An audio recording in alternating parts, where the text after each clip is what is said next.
Bonjour, je m'appelle Ken Freeze de l'équipe de service aux membres de Vescore et aujourd'hui je vais vous parler un peu des formes de pension de votre régime.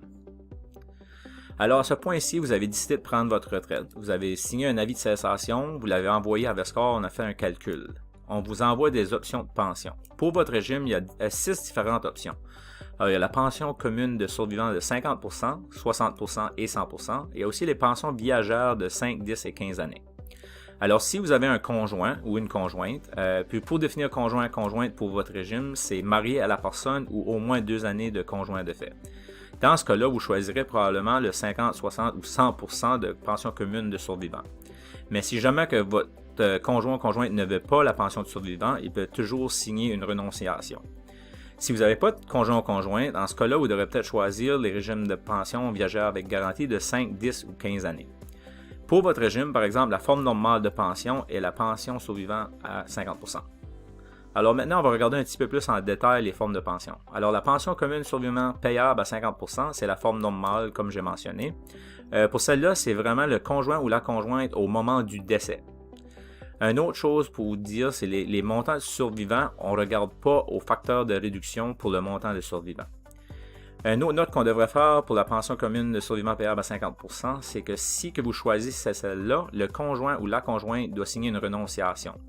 La raison pour cela, c'est que dans l'acte de pension du Nouveau-Brunswick, une pension de survivant devrait être de 60% ou plus. Alors maintenant, on va regarder aux pensions communes survivants payables à 60 ou 100%. Alors pour ce cas ici, c'est vraiment le conjoint ou la conjointe au moment de la retraite, opposé aux 50% qui était au moment du décès. Une autre chose qu'on doit vous dire, c'est que les montants de survivants, on applique les facteurs de réduction dans ces cas-là. Alors maintenant, on va regarder aux formes de pension de payables de 5, 10 et 15 années.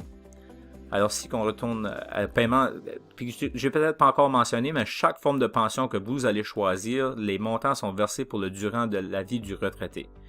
Les pensions communes, les pensions de 50, 60 et 100%, si vous décédez avant votre conjoint et conjointe, eux aussi recevraient une pension pour le reste de leur jour.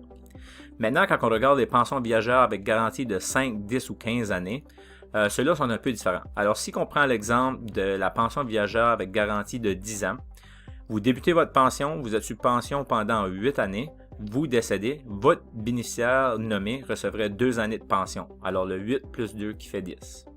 On prend un autre exemple, vous avez pris encore la pension viagère de 10 ans, vous êtes sous votre pension pendant 12 ans, vous décédez. Malheureusement, à ce moment-là, le bénéficiaire ou la bénéficiaire désignée ne reçoit pas de paiement parce que vous êtes passé la période de garantie. À la prochaine page, maintenant, on va regarder à ce qu'un état de prestation de retraite préliminaire ressemble. Alors, c'est vraiment ce document-là que vous allez recevoir après que vous avez fait votre décision. Puis comme vous pouvez voir, il y a le choix A, B, C, D, E ou F. C'est vraiment les montants que vous allez recevoir. Alors, la colonne de gauche, c'est vos montants, et la colonne de droite serait le survivant, la conjointe ou le bénéficiaire. Alors, si on regarde dans l'exemple A, pour ce cas ici, alors le montant de gauche, c'est au retraité. Alors, le montant du haut, le 2005 et 1 sou, serait au retraité jusqu'à l'âge de 65 ans. Arrivé à 65 ans, l'intégration arrête et le montant devient à 1324,96. Si à un tel moment que le retraité décède avant son conjoint ou sa conjointe, on peut voir la colonne de droite que le conjoint ou la conjointe recevrait 772,41 $ pour le reste de leur jour.